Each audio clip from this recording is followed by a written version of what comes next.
কোরআনে আল্লাহ একথাও বলে দিলেন, ওয়াইযা কামু ইলাস সালাতি কামু কুসালা ইউরাউনান নাসা ওয়ালা ইয়াযকুরুনাল্লাহা ইল্লা কালিলা। সুবহানাল্লাহ পড়েন। মুনাফিকরা যখন মানুষকে দেখানোর জন্য নামাজে যায়, ওই নামাজে তাদের ইখলাস নাই, ওই নামাজের ভেতরে তাদের কোনো খুশু খুদু নাই, ওই নামাজের ভেতরে আছে শুধু অলসতা। ওই নামাজে কি আছে? কিন্তু আমরা যখন নামাজে যাই আমাদের অলসতা আছে? আমরা নামাজ পড়লে আমাদের হৃদয়টারে সজীব করে দেয় কে? আমরা উযু করলে আমাদের মনটাকে চাঙ্গা করে দেয় কে? আমরা মসজিদে ঢুকলে হৃদয়টাকে প্রাণবন্ত করে দেয় কে? মুমিন তো নামাজে গেলে চাঙ্গা হয়, মুমিন ওযু করলে চাঙ্গা হয়। বিষ্ণু ঈসা ইসলাম বললেন, ইয়াকিদু শাইতানু আলা কাফিয়াতি রাসি আহাদিকুম ইদা নাম। খেয়াল করে শুনবেন লক্ষ্মীপুরের ভাইয়েরা, চমৎকার একটা হাদিস। আমরা যখন ঘুমোতে যাই, শয়তান আমাদের প্রত্যেকের মাথার পিছনে 3টা অলসতার গিট মারে। কয়টা? আওয়াজ করে বলেন। 3টা অলসতার গিট মারে। ইয়াকিদু শাইতানু আলা কাফিয়াতি রাসি আহাদিকুম সালাসা উকাব। 3টা গিট মারে যখন আমরা ঘুমোতে যাই। অলসতার 3টা গিট মেরে আমাদের কানের সামনে এসে ফিসফিস করে মন্ত্র পড়তে থাকে, আলাইসা লাইলুন তাওয়িলুন ফারকুদ, আলাইসা লাইলুন তাওয়িলুন ফারকুদ। বিশাল লম্বা রাত, ঘুমাও, অনেক সময় আছে, ঘুমাও। রাত 5টা বেজে যাচ্ছে, তাহাজ্জুদের সময় শেষ হয়ে যাচ্ছে, তখনও শয়তান বলে রাত অনেক লম্বা, ঘুমাও। ফজরের সময় পার হয়ে যাচ্ছে, সূর্য উঠে যাচ্ছে, শয়তান বলে আলাইসা লাইলুন তাওয়িলুন ফারকুদ, এখনো অনেক সময় আছে, লম্বা লম্বা লম্বা চৌড়া রাত পড়ে আছে, তুমি ঘুমাও। বিশ্বনবী বললেন, ফাইনিস্তাইকাযা ওয়া যাকারাল্লাহ ইনহাল্লাত উকদা। আমার উম্মতের কেউ যখন ঘুম থেকে জেগে ঘুম থেকে ওঠার দোয়া পড়া শুরু করে দেয়, অলসতার প্রথম গিটটা সাথে সাথে খুলে দেয় কে? আপনি ঘুম থেকে উঠেই যখন ঘুম থেকে ওঠার দোয়া পড়বেন, আপনার অলসতার প্রথম গিট খুলে দেয় কে? ঘুম থেকে ওঠার দোয়াটা কি? আলহামদুলিল্লাহিল্লাযী আহইয়ানা বা'দামা আমাতানা ওয়া ইলাইহিন নুশুর। প্রশংসা সে আল্লাহ, যে আল্লাহ আমাদেরকে লম্বা একটা ঘুম শেষে, মৃত্যু শেষে আমাদেরকে ঘুম থেকে উঠালেন। এই দোয়াটা পড়ার সাথে সাথে শয়তান যে 3টা গিট মারছে, ওই 3টার একটা খুলে দেয় কে? ফাইন তাওয়াদ্দা ইনহাল্লাত উকদা। ঘুম থেকে জেগে ঘুমের দোয়া পড়ার পরে যখন কেউ ওযু করে ফেলে, অলসতার দ্বিতীয় গিটটাও খুলে দেয় কে? ওযু করার পরে ফাইন সাল্লাত ইনহাল্লাত উকদা, নামাজের মুসল্লায় দাঁড়িয়ে যখন নামাজ শুরু করে দেয়, অলসতার 3 নাম্বার গিটটাও খুলে দেয় কে? 3টা গিট যখন খুলে দেয়, বিষ্ণু ঈসা ইসলাম বললেন, ফাআসবাহা নাশীতাল কলব। নাশীত, তখন মুমিন বান্দা সজীব হয়ে ওঠে, প্রাণবন্ত হয়ে ওঠে, উচ্ছ্বসিত হয়ে ওঠে। ওয়া ইল্লা হাবিসান নাফসি কাসলান। আর যদি ঘুমিয়ে থাকে, 3টা গিট তার মাথার পেছনে শয়তানের অলসতার লেগে থাকে, তাহলে তার দিনটা শুরু হয় অলসতা দিয়ে, আর সে হয় অলসতার রাজা। চিল্লায় এখন ঠিক কিনা? এজন্য আমরা কি অলস হতে চাই না কর্মঠ হতে চাই? কোন নবীরা কি অলস ছিলেন? পৃথিবীতে কোন নবী অলস ছিলেন? সব নবী কর্মঠ ছিলেন। বিষ্ণু ঈসা ইসলাম বললেন, মা বাআসাল্লাহু নাবিয়্যান ইল্লা রাআল গানাম। এই পৃথিবীতে এমন কোন নবী নাই যেই নবী বকরি চড়ায় নাই। কি চড়ায় নাই? বকরি রে আপনারা লক্ষ্মীপুরের ভাষায় কি বলেন? কি বলেন? ছাগল। তো পৃথিবীতে এমন কোন নবী নাই যেই নবী কি চড়ায় নাই? ছাগল চড়ায় নাই। সাহাবারা বললেন, ইয়া রাসূলুল্লাহ আনতা কাযালিক, আপনিও ছাগল চড়াইছেন? বিষ্ণু ঈসা ইসলাম বললেন, না, আমিও ছাগল চড়িয়েছি। ওয়া ইন্নী আরআহা আলা কারারাইতি আহলি মক্কা, আমি তো মক্কাবাসীদের অল্প কিছু পয়সার বিনিময়ে তাদের ছাগলগুলোকে চড়িয়ে দিতাম। সুবহানাল্লাহ পড়বেন না? বিষ্ণু ঈসা ইসলাম ছাগল চড়াতেন। ছাগল চড়ানো সহজ কাজ না কঠিন কাজ?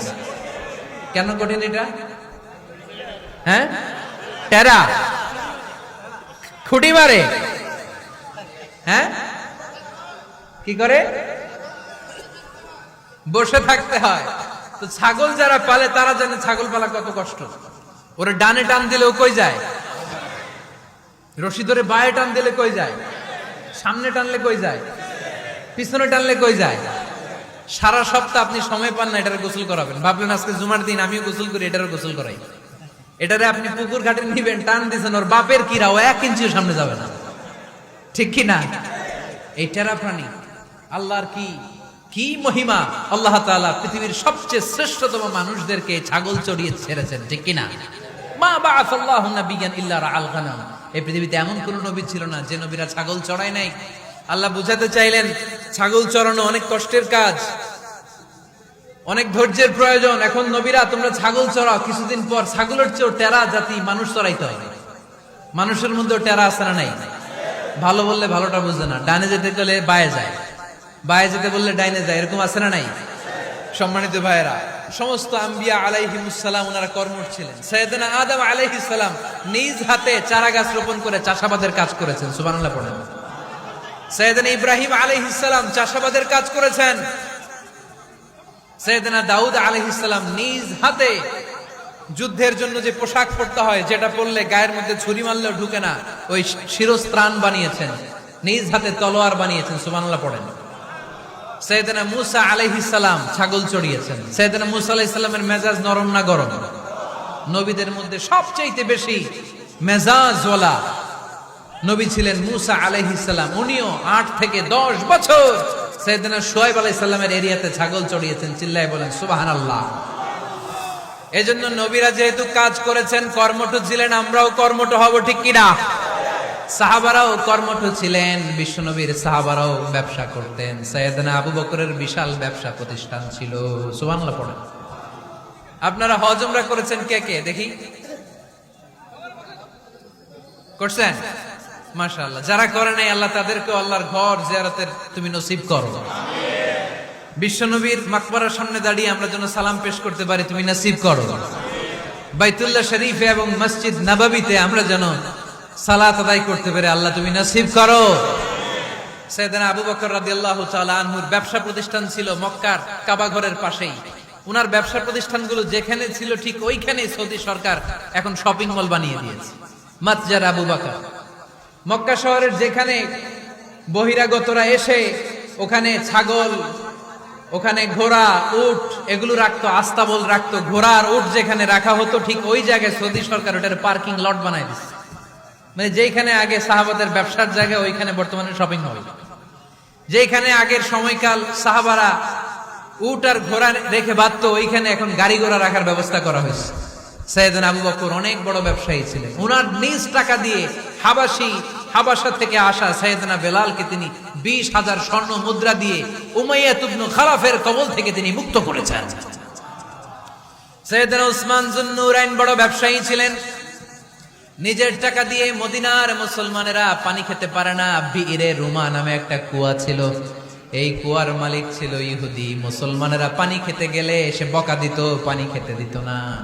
বিশ্বনবী বললেন আমার সাহাবীদের মধ্যে এমন কি কেউ নাই নিজের অর্থায়নে বীরে রুমা কিনে মুসলমানদেরকে দিয়ে দিবে? সাইয়েদনা উসমান যুন্নুরাইন বলল ইয়া রাসূলুল্লাহ, আপনার খেদমতে আমি হাজির। মুহূর্তের মধ্যে সাইয়েদনা উসমান যুন্নুরাইন নিজের অর্থায়নে বীরে রুমাটা কিনে মুসলমানদের জন্য সদকা করে দিয়েছে। তো ব্যবসা না করলে, কর্মঠ না হলে, উপার্জন না হলে সদকা করা যাবে? চিল্লায় বলেন করা যাবে?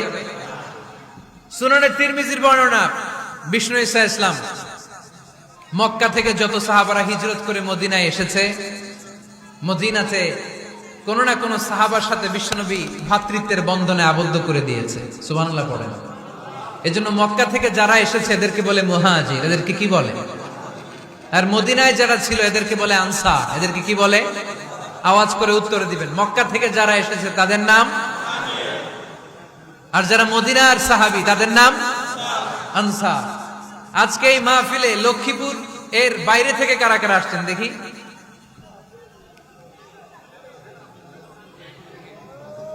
মাশাআল্লাহ মাশাআল্লাহ, অনেক আসছে। আল্লাহ ভাইদেরকে তুমি কবুল করো, হাত নামান। এই যে লক্ষ্মীপুরের বাইরে থেকে যে ভাইরা আসছে তারা লক্ষ্মীপুরের মেহমান, ঠিক কিনা? মক্কা থেকে হিজরত করে যে সমস্ত সাহাবারা এসেছিল তারা ছিল মদিনার মেহমান। বিশ্বনবী এক এক মক্কার সাহাবীকে মদিনার এক এক সাহাবীর সাথে ভ্রাতৃত্বের বন্ধনে আবদ্ধ করে দিলেন। আব্দুর রহমান ইবনে আউফ রাদিয়াল্লাহু তাআলা আনহু উনার সাথে ভ্রাতৃত্বের বন্ধনে যে সাহাবীকে বিশ্বনবী আবদ্ধ করে দিলেন, ওনার নাম হচ্ছে সাদ ইবনে রাবিয়া। কি নাম? মদিনার অনেক বড় ব্যবসায়ী। বিশ্বনবী বললেন, ও আব্দুর রহমান ইবনে আউফ, সম্পদ ছেড়ে দিয়ে, পরিবার ছেড়ে দিয়ে, স্থাবর অস্থাবর সব ছেড়ে দিয়ে আল্লাহ রাসূলের ভালোবাসায় মক্কা থেকে মদিনায় এসেছো। মদিনায় তোমার চিন্তা নাই, সাদ ইবনুর রবিকে আমি তোমার ভাই বানিয়ে দিলাম। সাদ ইবনুর রবি তোমার আপন ভাইয়ের মতো। সাদ ইবনে রবি বলল, আব্দুর রহমান, জীবনে তোমারে কোনোদিন দেখি নাই, তোমারে আমি চিনি না, তোমার নাম শুনি নাই, কিন্তু বিশ্বনবী তো তোমার দায়িত্ব আমাকে দিয়েছে।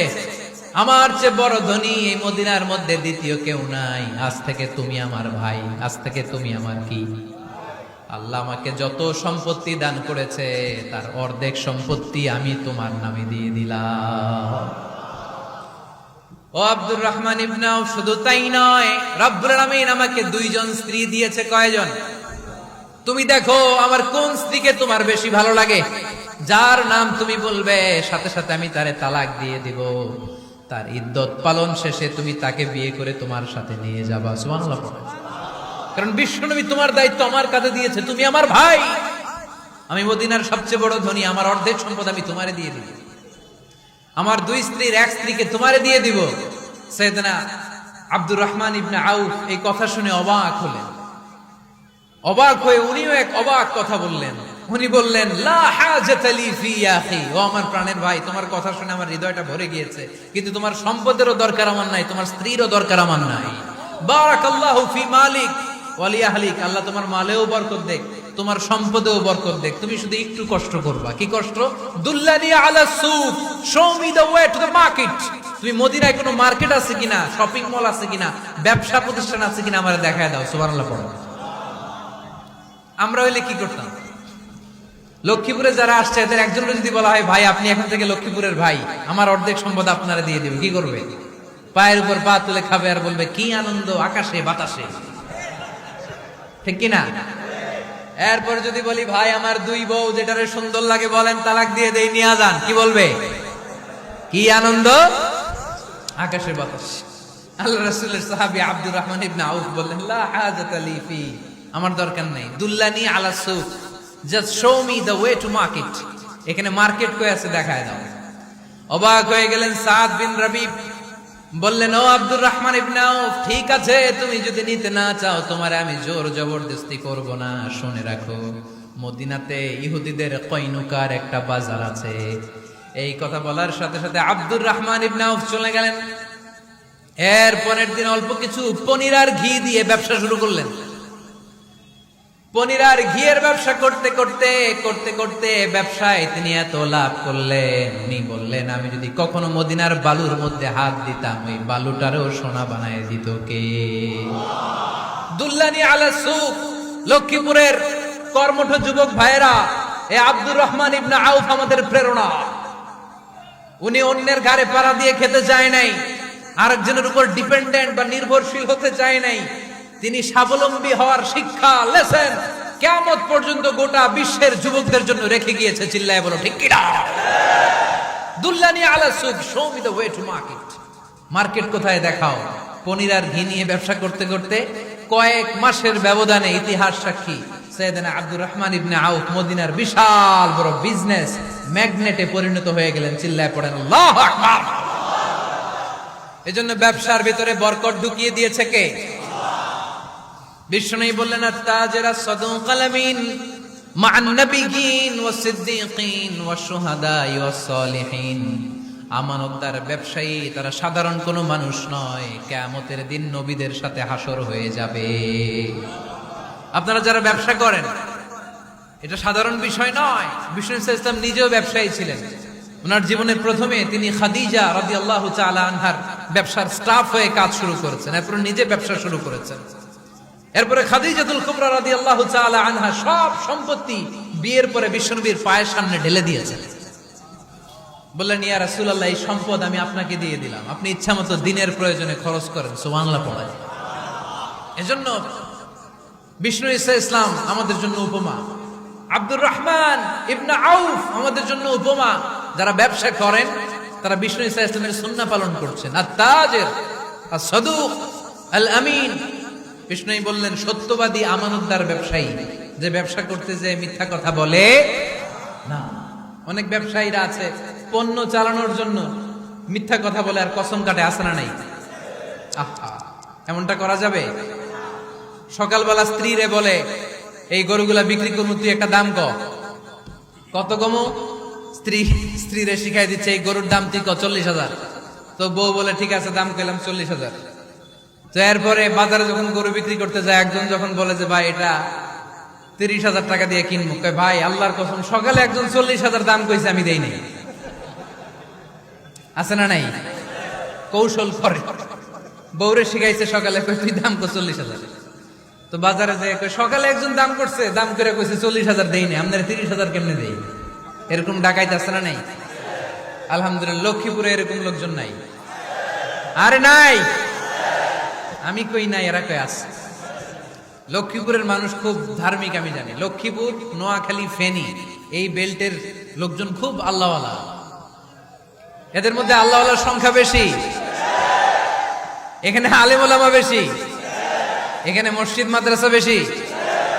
এই জন্য এই জেলাগুলোতে আল্লাহর রহমতও বেশি। আল্লাহ তুমি এই জেলার ছেলেপেলাদেরকে, এই জেলার লোকদেরকে তুমি কবুল করো, মা বোনদেরকে তুমি কবুল করো। সম্মানিত ভাইয়েরা, এজন্য আজকের মাহফিল থেকে আমরা যেটা শিখলাম সেটা হচ্ছে পরিশ্রমে কোনো লজ্জা আছে? আমরা কাজ করে খাবো, ঠিক কিনা? Never under estimate any job. যুবক ভাইয়েরা, লক্ষ্মীপুরের যুবক ছেলেরা শুনতেছ? এরকম আওয়াজ করতে হবে, কান খাড়া করে শুনো। Never under estimate any job. কোন চাকরিকে ছোট করে দেখা যাবে, whether it's small or big, you don't care. এটার কেয়ার করা যাবে না। ছোট্ট চাকরি পাইলেই ঢুকে যাবা, বড় অফার আসলে পরে ঢুকবা। এটা ছোট কাজ, এটা হোটেলের ওয়েটার, এটা ছোট্ট স্টাফ, এটা কেরানি না। কাজ কাজই, কাজের মধ্যে কোনো ছোট বড় নাই। খেটে খাওয়া মানুষকে বিশ্বনবী অনেক সম্মান করতেন। বিষ্ণু ঈসা ইসলাম খেটে খাওয়া মানুষদেরকে এত ভালোবাসতেন, বিদায় হজের মতো এত গুরুত্বপূর্ণ ভাষণও এই মেহনতি মানুষদের কথা বাদ যায় না। সুবহানাল্লাহ পড়বেন না? দিনটা ছিল জুমাবার। বিষ্ণু ঈসা ইসলাম আরাফাতের ময়দানে দাঁড়িয়ে ঐতিহাসিক একটা ভাষণ দিলেন। এই ভাষণের নাম হলো বিদায় হজের ভাষণ। এই বিদায় হজের ভাষণেও খেটে খাওয়া মানুষের কথা বিশ্বনবী বাদ দেয় না। বিশ্বনবী বলেছেন আরিক্কাকুম, খবরদার অধীনস্থ কর্মচারীদের সাথে খারাপ আচরণ করো না। আতঈমুহুম মিম্মা তাকুলুন ওয়াকসুহুম মিম্মা তালবিসুন। খবরদার মনে রেখো, তোমরা যা খাবে তোমাদের অধীনস্থ কর্মচারীদেরও তা খাওয়াবে, তোমরা যা পড়বে তাদেরও তা পড়াবে। বিশ্বনবী শেষ নিঃশ্বাস ত্যাগ করে যাওয়ার আগে যেই কয়েকটা কথা বলেছিলেন তার মধ্যে মেহনতি মানুষদের জন্য কথা আছে রাড়াই। বিষ্ণু ঈসা ইসলাম যখন শেষ নিঃশ্বাস ত্যাগ করবেন, তিনি বলেছিলেন আসসালাত আসসালাত, উম্মতেরা নামাজ নামাজ নামাজ ছেড়ে দিও না, নামাজ তরক করো না, নামাজ কাজা করো না। আর বলেছিলেন ওমা মালাকাত আইমানুকুম, অধীনস্থ কর্মচারীদের সাথে খবরদার খারাপ আচরণ করো না। যারা কর্মচারীদের সাথে খারাপ আচরণ করে, যারা মানুষের কাছ থেকে শ্রম নিয়ে কাজ করিয়ে টাকা দেয় না, কিয়ামতের দিন তাদের বিরুদ্ধে মামলা দায়ের করবে কে? কে করবে? হাদিসে কুদসি সাক্ষী বিষ্ণু ঈসা ইসলাম বলেন, আল্লাহ তাআলা ফরমান আনা খাসমুহুম সালাসাতুন আনা খাসমুহুম ইয়াউমাল কিয়ামা। তিন শ্রেণীর ব্যক্তির বিরুদ্ধে আল্লাহ বলেন আমি নিজেই কিয়ামতের দিন মামলা দায়ের করব। I will be against them in the day of judgment. Three categories of people I will be against them in the day of judgment. তিন শ্রেণীর লোক কিয়ামতের দিন তারা ছাড় পাবে না। আল্লাহ বলেন আমি নিজেই তাদের বিরুদ্ধে মামলা দায়ের করব। এর মধ্যে এক শ্রেণীর লোক হচ্ছে রাজুলুন ইস্তাজারা জিরান ফাস্তাউফা মিনহু ওয়া লাম ইয়াতি আজরা। একজন শ্রমিক ভাড়া করে তার কাছ থেকে কাজ নিয়েছে কিন্তু তার পারিশ্রমিক আদায় করে নাই। এরকম আছে না নাই? দাপট দেখায়, দাপট দেখায় ইউনিভার্সিটির ক্যান্টিন গুলোতে। ইউনিভার্সিটির ক্যান্টিনে যায় খায় মাগার বিল দেয় না, এরকম ডাকাইত আছে না নাই? চায়ের দোকানে চা খায় পরে দিমু, বিল দেয় না, আছে না নাই? দোকানে যে পণ্য কিনে বিল দেয় না, পরে দিমু, আছে না নাই? কিয়ামতের দিন আল্লাহ তোর এই মাস্তানি ছুটাবে, চিল্লা এখন ঠিক কিনা? আনা খাসমুহুম, আমি নিজেই তাদের বিরুদ্ধে মামলা দায়ের করব। কথাটা কার? এজন্য বিশ্বনবী বললেন, খবরদার, মেহনতি মানুষ, খেটে খাওয়া মানুষ, এদের দোয়া কবুল হয়ে যায়। আতুল আজিরা আজরাহু ক্বাবলা আন ইয়াজিফা আরাকুহু, খবরদার, বিশ্বনবী বললেন, শ্রমিকের ঘাম শুকিয়ে যাওয়ার আগে তাদের পারিশ্রমিক মিটিয়ে দাও। বিশ্বনবীর বিখ্যাত হাদিস, আতুল আজিরা আজরাহু ক্বাবলা আন ইয়াজিফা আরাকুহু, শ্রমিকের ঘাম মাটিতে লাগার আগে, শুকিয়ে যাওয়ার আগে তাদের পারিশ্রমিক মিটিয়ে দাও। কেননা তারা যদি বদদোয়া করে তোমার জীবনকে জাহান্নাম বানিয়ে দিবে কে? বিষ্ণু ইসলাম সব সময় খেটে খাওয়া মানুষদেরকে আগলে রাখতেন। সব সময় শুধু যে ভাষণে মেহনতি মানুষদের সাথে ভালো আচরণ করতে বলতেন, শ্রমিকদের সাথে ভালো আচরণ করতে বলতেন, এমনটা নয়। ওনার ব্যক্তিগত জীবন ঘাটলেও দেখা যায় উনি শ্রমিকদের সাথে কেমন আচরণ করেছেন। বিষ্ণু ইসলামের একজন খাদেম ছিল, আপনারা তার নাম জানেন? কি নাম? সবাই বলেন। আনাস। আওয়াজ করে বলেন, বিশ্বনবীর খাদেমের নাম। নামটা কেমন লাগে? ভালো লাগে? ছেলে হইলে রাখবেন তো? রাখবেন? অনেকে আমারে জিজ্ঞেস করে যে আমার একটা ছেলের নাম বলে দেন। এই এলাকার যদি কারো সম্ভাব্য আগন্তুক 2-1 মাস পরেই ছেলে পৃথিবীতে আসবে, এর নাম রাখবেন আনাস। নাম কি রাখবেন? খাদিমু রাসূলিল্লাহ, আল্লাহ রাসূল সাল্লাল্লাহু আলাইহি ওয়াসাল্লামের খাদেম। এই খাদেমের কাছ থেকে একটু শুনেন ওনার মালিক কেমন ছিল। শুনবেন নাকি কষ্ট হচ্ছে? সম্মানিত ভাইরা, খেয়াল রাখবেন, কোন পীর সাহেবের ব্যাপারে যদি আপনি রিপোর্ট চান, পীর সাহেবের বউয়ের কাছ থেকে শুনবেন। কথা কয় না? বোঝে নাই বোধ হয়। একজন পীর সাহেব হুজুর উনি কেমন, রিপোর্ট নেবেন কার কাছ থেকে? কার কাছ থেকে? বউয়ের কাছ থেকে। একজন বড় সাহেব, বড় নেতা, তার ব্যাপারে যদি রিপোর্ট পেতে চান, আমি কয়েকটা জায়গা বলে দিই, এই জায়গাগুলো থেকে রিপোর্ট নেবেন। 1 নাম্বার তার ড্রাইভার, 1 নাম্বার। 2 নাম্বার তার বাড়ির দারোয়ান, 2 নাম্বার। 3 নাম্বার তার খাদেম, 3 নাম্বার। 4 নাম্বার তার ঘরের কাজের মেয়ে, 4 নাম্বার। এদের কাছ থেকে আসল রিপোর্ট পাওয়া যায়, ঠিক কিনা?